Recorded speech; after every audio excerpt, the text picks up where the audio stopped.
Hey everybody, welcome to Navigating Real Estate Turbulence. I'm John Lafferty with Century 21 Town & Country. And I am Tony Abate with Ross Mortgage. Thanks for joining us today.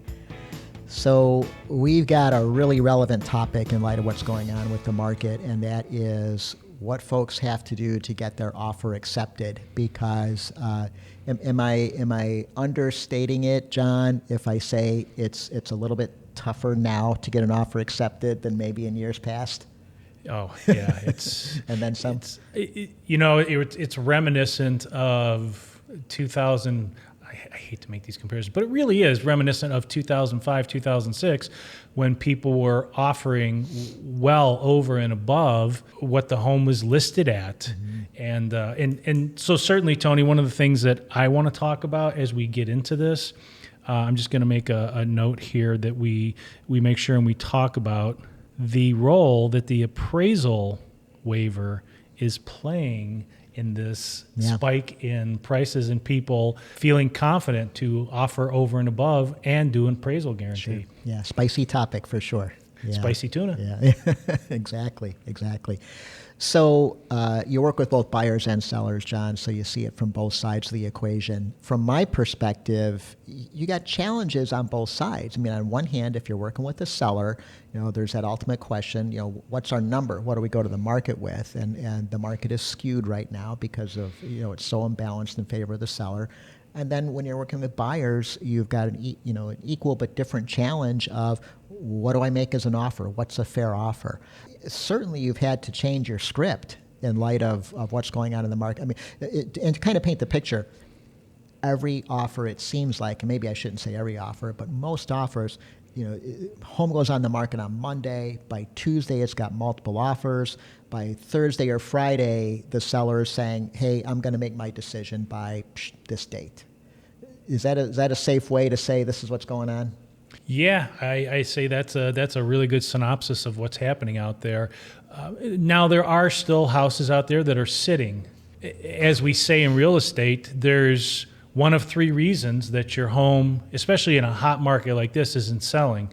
One is price, two is price, three is price. It's always comes down to price. Yeah. We as realtors understand that offering a seller the opportunity to have multiple purchase agreements submitted on their home is the best way to go because they can choose their borrower. So a lot of times what we try and do is we list the home at or slightly below market price. Okay. What the market price is determined to be.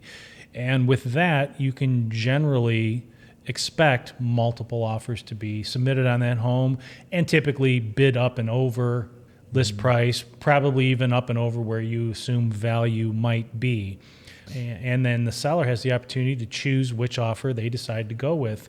And it's always better as a seller when you have a choice to be able to choose which buyer, which agent you're going to work with. Sometimes it comes down to terms. Terms, when there's multiple offers, tend to get a little more favorable for a seller. Sometimes the seller needs occupancy.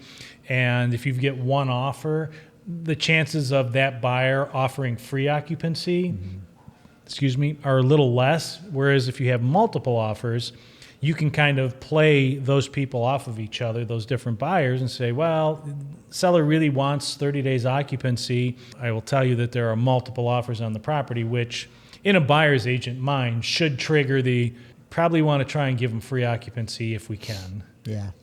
So that's one tip that in other markets we just typically haven't seen. And what you're talking about is that window of time after closing, but before the buyer can move in, the buyer's charging the seller to pay for the time in which they remain in that home that the seller has sold. And because of wanting to entice that seller, the buyers are saying, look, you can stay. And I'm not going to charge you. So that's one technique that has surfaced because of the strong sellers market. You've probably got a toolbox of things. I mean, how does the conversation go? What kind of arsenal do you turn to help buyers when you're in a market like this? Well, first and foremost, when you sit down with a buyer, it's important to educate them on where things are in the market. how multiple offers are being submitted on each property. They're being bid up over and above list price. List price is just a number.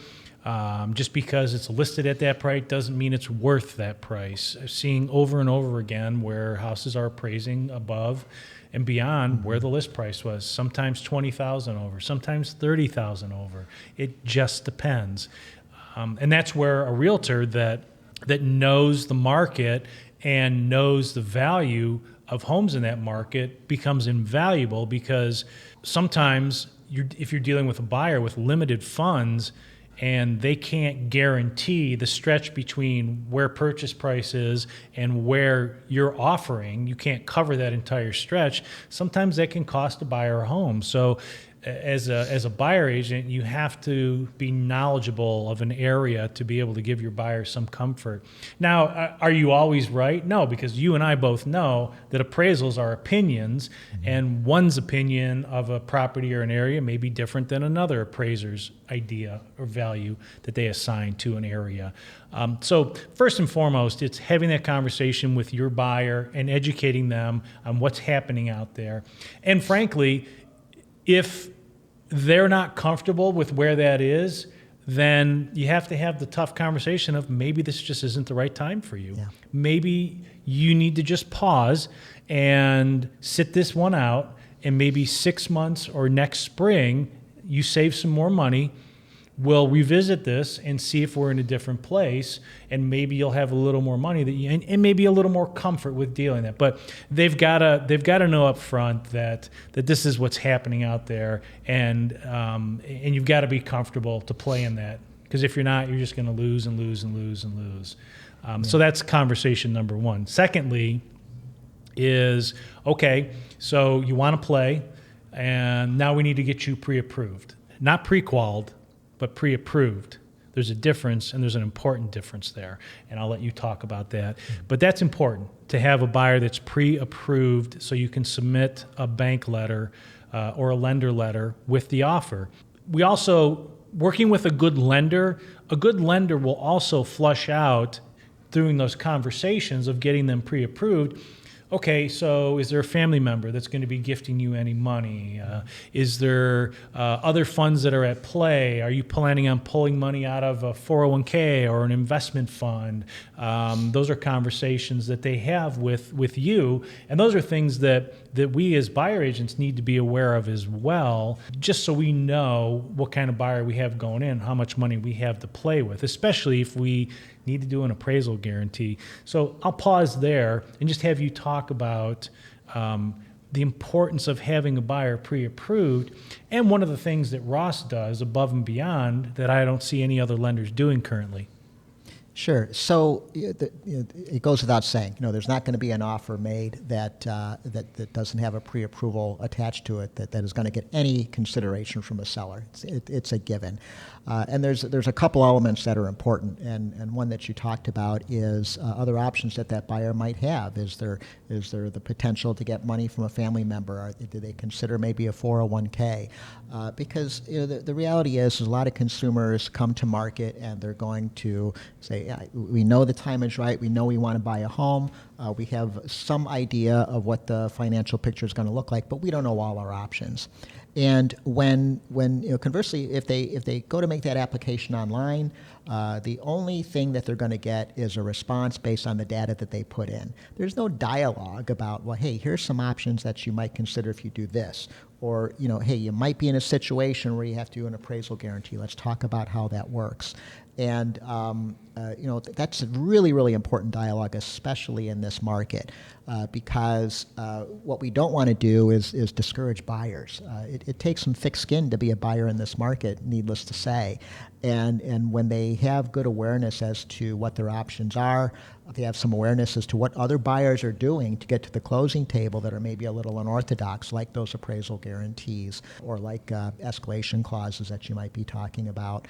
Those are things that if they know about them in advance and we can talk about them in terms of how it affects their mortgage, well, then they can kind of go into the battle a little more confidently and know what's going on. The pre-approval is critical. Another thing that we do tied to that is that we encourage agents for the buyer to allow us to have that conversation with the listing agent too, just to let them know, and advocate for that buyer. Look, we are not messing around here. We've done a full pre-approval. You got a well-qualified buyer here.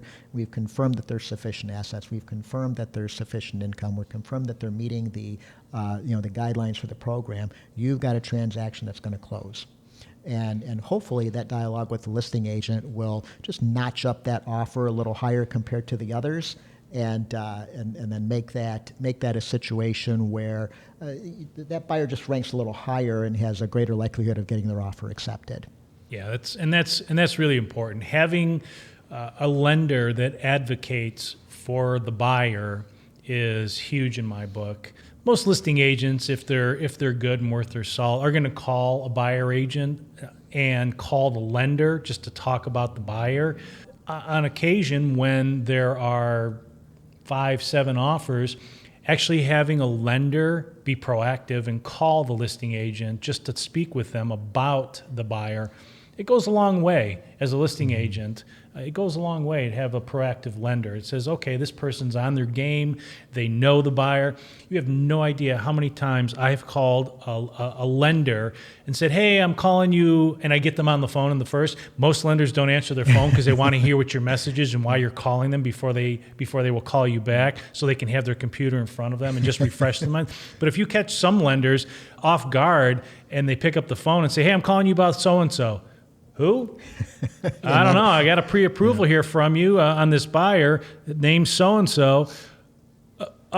Give me a second. Let me get in front of my computer. Oh, yeah, well qualified. Yeah, I got a lot of confidence about that buyer. Yeah, right. It gives me a lot of good confidence about that. So that's important. It really is important.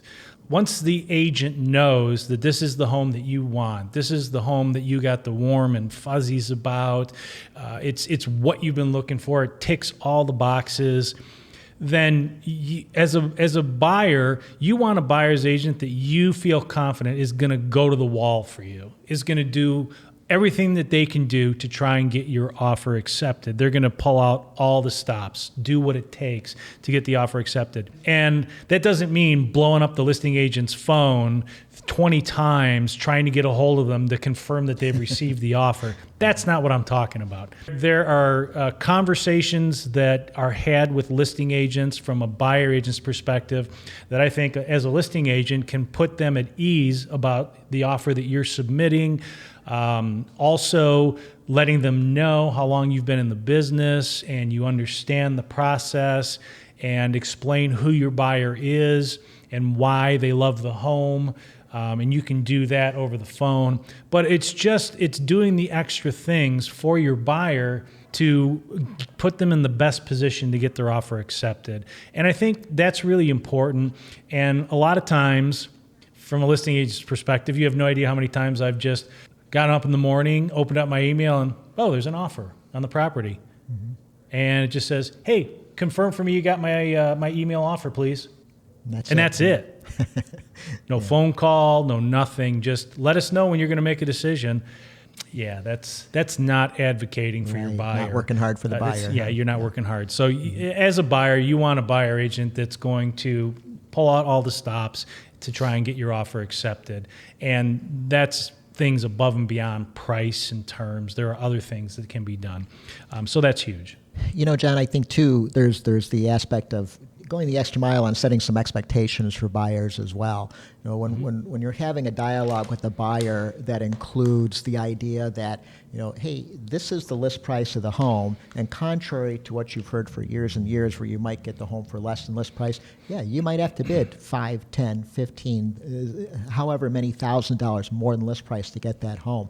That's a tough pill to swallow. And I think part of that conversation, though, that buyers want to keep into perspective is that this is probably not a home that they're going to turn around and sell in a year. So if they're in a situation where, they had to pay $10,000 or $15,000 more for this home, but if it's their forever home and they're going to be there for 15 or 20 years, is it super critical? I mean, if they got the home that they wanted with that overpayment, is it super critical that they had to go that much over? by the time they've cycled through that 10 or 15 or 20 years, I mean, does that extra payment not kind of get lost in the shuffle, wouldn't you say? Yeah, and it also, it's framing, right? Sure. So in part of the conversation in speaking with a buyer to get to know them is, what are your plans for this home? Sure. Is this a 1, 2, 3 year home where you're going to stay and then your idea is to sell it because you're probably going to relocate out of state or to a different area? Or is this a 5 to 7 or 5 to 10 year home and you're going to hold on to it? Even if you have to relocate, then maybe this becomes a rental for you until you can come back. Those are two different conversations that I have, and we talk about expectations in that regard. So you bring up a very valid point. So when we're looking at it from a 10-year perspective, if this is your home for the next 10 years, we're having a different conversation about what $10,000 over and guaranteeing means versus what that $10,000 looks like if you're only going to be here a couple of years. Our perfect example are two buyers that you and I just put into escrow. Their plan is maybe to be there a couple of years with the idea of selling it. And their big thing was, we don't want to lose money on it. We don't want to lose money on it. I said, so when we got into the idea of having to overbid, go above list price, it was, okay, so it's got to be in an area that is growing and is appreciating pretty quickly, and it's got to be a place that if they put some money into it, they can get it back out in a couple of years. So totally different conversation with them and managing their expectations and offers that we were putting on homes. I mean, there were several times they wanted to go here, and I said, we can't. Yeah. Because if we've got to sell this in 2 homes, I can't promise you'll get your money back out of it. I can't even tell you for sure that that's going to happen based on what we're looking. So I suggest we don't go past this, and if you don't get it, then we don't get it. And we probably lost 4 or 5 homes before getting the current one because it just didn't make sense for their situation to do that. And so you're absolutely right that we have to have that conversation, and I need to know what they're trying to do. Yeah, and that's a little unorthodox, because I think for years and years and years in the industry, if you have a buyer and they're ready, willing, and able, and they find a home that they want to buy, you're not going to necessarily stand in their way. But a good agent, someone like yourself, is going to say, well, wait a minute, we got to step back and revisit the plans that you talked about. You're thinking of selling here. You're going to be in a tough situation if you exceed these limits. That's not always the easiest conversation. It's not easy because buyers don't like to hear no, especially from their agent. They want an advocate, right? Yeah. They want a cheerleader. I can be a cheerleader and an advocate, but for the right home. Sure. And I think that's the difference from me and maybe some other agents out there. Is some agents out there are really, really good at being a cheerleader. Oh my God, this is such a great home for you, and this is wonderful. And yes, let's offer 80 grand over, and yes, let's do this, and yes, congratulations. That's all fine and good, but at the end, is it in the client's best interest? Right. And that's what I'm more concerned about. Yeah. We see the strategies of buyers using tools too that can sometimes enhance an offer for a seller, but doesn't necessarily compromise an appraisal. So if there's certain fees that a seller would otherwise pay, maybe it's the owner's title insurance, or maybe it's transfer tax. Those are enticements that a buyer can offer to a seller. And keep more money in the seller's pocket, but not at the risk of the conventional strategy of keep driving that price up, where we start to possibly compromise appraisal results. Are you seeing? And I'll let me kind of frame that. We're not talking tens of thousands of dollars with these things, right? And so I think there's limited effectiveness. But are you seeing folks use those sorts of things? I think they kind of fall in that same bucket that you mentioned, like the free occupancy. It's when you need to pull out all the stops and you know that there are multiple offers on it and you need to make your offer look as attractive. Sometimes just that mental aspect of it for a seller, wow, they're paying my title costs, they're paying my closing costs, they're paying everything for me. I've just got to pay off my mortgage. That's a good point. That's they can even it. pay commission, couldn't they, if the buyer wanted to, right? Could. Yeah, I mean, that's all. It's all enticements. It's all subconscious stuff that may take the seller and say, well, That one is okay, but I like the fact that they're doing this for me. It's the little things sometimes that can make the difference. Now, some buyers have an affront to that. I'm not paying the seller's cost. No way in hell am I doing that. Yeah. Well, you kind of are anyway. You are anyway, aren't if you? If we're going over. So this is just a little thing that maybe if you don't have a buyer that can cover a big spread like that, maybe that's one of the enticements that you offer to make the offer a little bit more noticeable, right? Yeah, it is creative, I guess. Yeah. Mm-hmm. So you were talking about appraisal for a second there, and let's just dive into it. Let's dive into the appraisal waivers. Yeah, it's a good way to wrap this episode up, I guess. Yeah. So to paint the picture, on conventional loans, on a high-quality transaction in the right area, a person can obtain a mortgage approval and an appraisal may not be necessary. And John, that's what you're referring to with an appraisal waiver.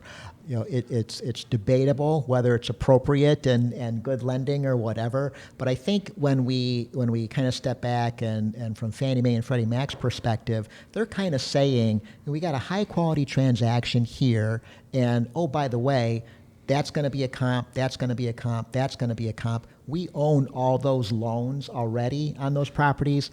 We're not so sure a new appraisal is going to tell us much more than what we already know. And so the response comes back and says, you can close this transaction and not have an appraisal. They were, the genesis of them was pre-recession. They certainly went away altogether during the recession, and then they came back. And it does create an interesting situation now where somebody is considering the appraisal guarantee with the hope that, well, gosh, if we don't need an appraisal at all, then so much the better. And that the client that you were speaking of, we were able to enjoy just that. Now, obviously, there's a caveat there because if they're not doing 20% down, that's probably not happening. That waiver. I've had them with smaller down payments. It happens far less, needless to say, because that's part of the ranking of what triggers that appraisal waiver is the equity into the transaction. So it's a quality of the buyer, it's a quality of the transaction, and it's the availability of the data that surrounds that property that the software can grab onto. If it's a property that's out in the middle of nowhere where there's not a lot of good data of comparable sales, you can have the best buyer in the world and a 50% down payment, you're probably not going to get that appraisal waiver. So, it does create an interesting twist that somebody that might have to pay for an appraisal guarantee, when it's determined that the appraisal waiver is not necessary, well, then now they had that accepted offer because they put in the appraisal guarantee, and now they have assurance that their guarantee cost is going to be zero because an appraisal is not necessary. So it does create an interesting twist in the transaction. It does. I have a feeling it certainly played a big role in why some of these buyers are offering $20,000, $30,000, $40,000 over listing, guaranteeing the appraisal. Mm-hmm. Because I have a feeling they've probably gone to their lender ahead of time and see if they could get a waiver. That's tricky to do, John, because I don't want to get too far into the weeds onto the compliance part of things, but we can't determine if an appraisal is necessary until we launch a bona fide application. We can't launch a bona fide application until we have an accepted offer.